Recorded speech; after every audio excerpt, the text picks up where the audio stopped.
Thank you. Once again, the Fierce Byte is back. Happy New Year, everybody. So good to be back online with you. I am Ernest Bethea, the Last Outlaw, and it is a cloudy Sunday afternoon. Good chance of rain, but I'm no meteorologist, so what can I tell you? Anyway, this is Bethea's Byte Reloaded, your home for news, opinions, debates, your voice, and justice served. And like I said in the advertising, New Year, new Byte, New Year, same Byte. The mission continues. In my chat, I got Arctic Fox True Crime, busy as always. How you doing?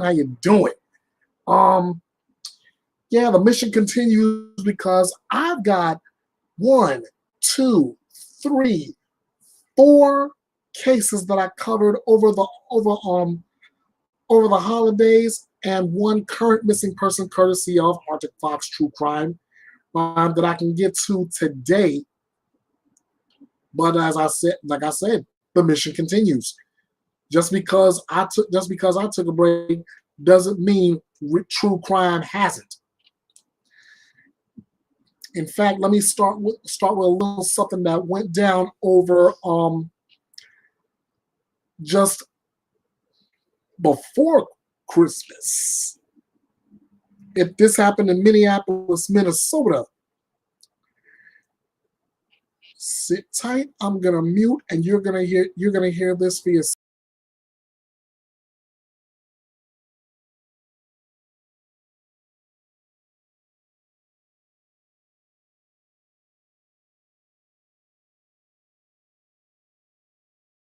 Bloomington police say they've made multiple arrests in connection to a fatal shooting last night at the Mall of America. Police say that shooting claimed the life of a 19-year-old man and sent scared shoppers into a lockdown that lasted about an hour. WCCO's Alan Henry has the latest on the investigation, which police say tonight is very much still in progress. So today we know the how, we know the where, we know the what, and we know the who. We don't know the why. Bloomington Police Chief Booker Hodges says his detectives worked all through the night after Friday night's deadly shooting inside the Mall of America. We were able to identify 2 suspects who are 17-year-old juveniles. And through that process, we were able to establish where they were at. Chief Hodges says the St. Louis Park, Minnetonka, and Edina SWAT teams all executed a search warrant at this apartment building in St. Louis Park Saturday morning. That search warrant led to the arrest of 5 suspects. 3 juvenile males who are 17 years old and 2 adult males who are 18 years old. There was also some evidence that was recovered during this search warrant. Police say one of the 18-year-olds shot the victim, but haven't said which one. Hodges says all of the suspects will be facing second-degree murder charges, but so far, none of them have said a word. The why here is the thing that we still don't understand because no one is cooperating with us. We believe that this is some type of long-standing feud. Detectives are also exploring the possibility that there was a second shooter involved, a suspect that police are still searching for. We're still working this, and if you help them, so help me God, we're going to lock you up. Alan Henry, WCCO 4 News.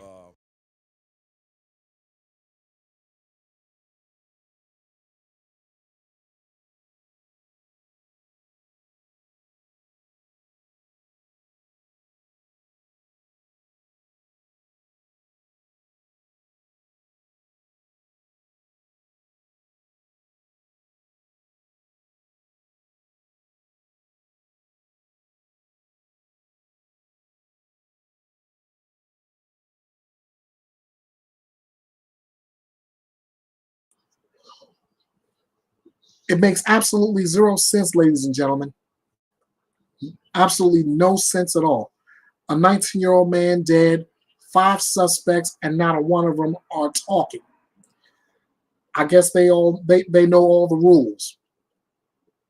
From the legal aspect, the first one to squeal gets the deal. But the street law is snitches get stitches. Ladies and gentlemen, joining me now, Arctic Fox True Crime. What up, buddy? What's going on? Ay, ay, ay. I just got finished playing the Mall of America shooting that happened just before Christmas, excuse me. And like I said, it makes absolutely zero sense at all, my friend.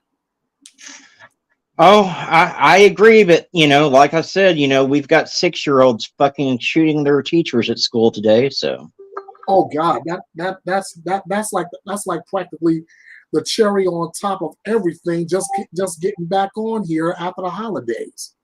I mean, I said I was covering 4, but now that you added that, I've got a murder suicide. Got murder suicide in Indiana. okay, it looks like we lost Byte.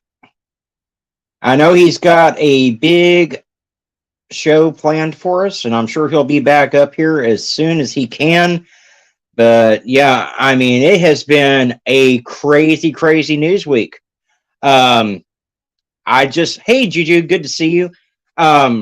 I just covered today that there were some human remains found in Buckeye, Arizona that could possibly be the remains of Daniel Robinson, the geologist that's been missing since 2001. So, we're not certain if they're tied to the case or not yet, but whenever remains are found in Buckeye, it's absolutely the first thing that comes to my mind is Daniel Robinson, and Lord knows his dad needs that sense of closure. So I'm not sure what he plans to cover. I do know that we are going to go over the 6-year-old who was arrested for shooting his teacher, which is absolutely bananas crazy. Just goes to show that we have a lot of irresponsible gun owners if a loaded gun is kept in a place where a 6-year-old can get a hold of it and take it to school and shoot his teacher. So yeah, there's a lot going on, guys.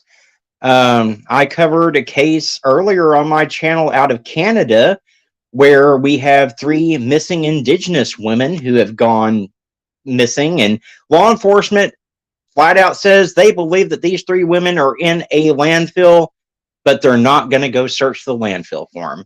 And why? Because it's too hazardous to go search the landfill. And my response to that is, imagine the outrage if Chatham County law enforcement said that they weren't going to go search the landfill for Quentin Simon because it was too hazardous to go search for him. I was beside myself with that one. Hopefully Matthias be back up here, because I don't really know what cases he's planning to cover today, and I can't share my content on Melon right now because it's his live, so I can't share any videos or anything.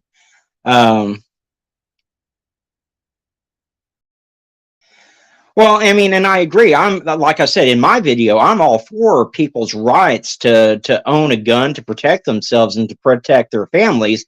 But there comes a point where we need some common sense gun reform, and we need to start holding these gun owners that are so irresponsible with their guns accountable for the actions that take place using the guns that they're too inept to keep locked up. That's my point. And until we start looking at things and start holding the gun owners accountable for the actions that they neglected to take, keeping their weapons safe, we're going to continue to have problems. Because we know that 6-year-old didn't go to a gun store and buy a gun by himself. So there is that.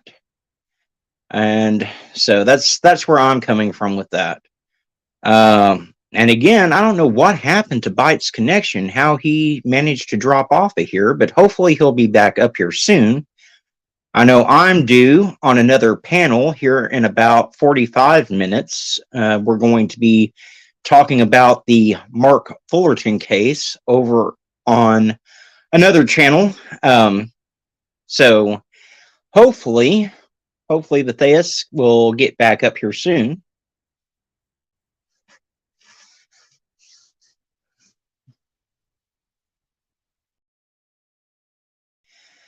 But yeah, lots of crazy, crazy stuff happening in the world today. The big case right now, besides the Idaho 4 case, seems to be the missing mother of 3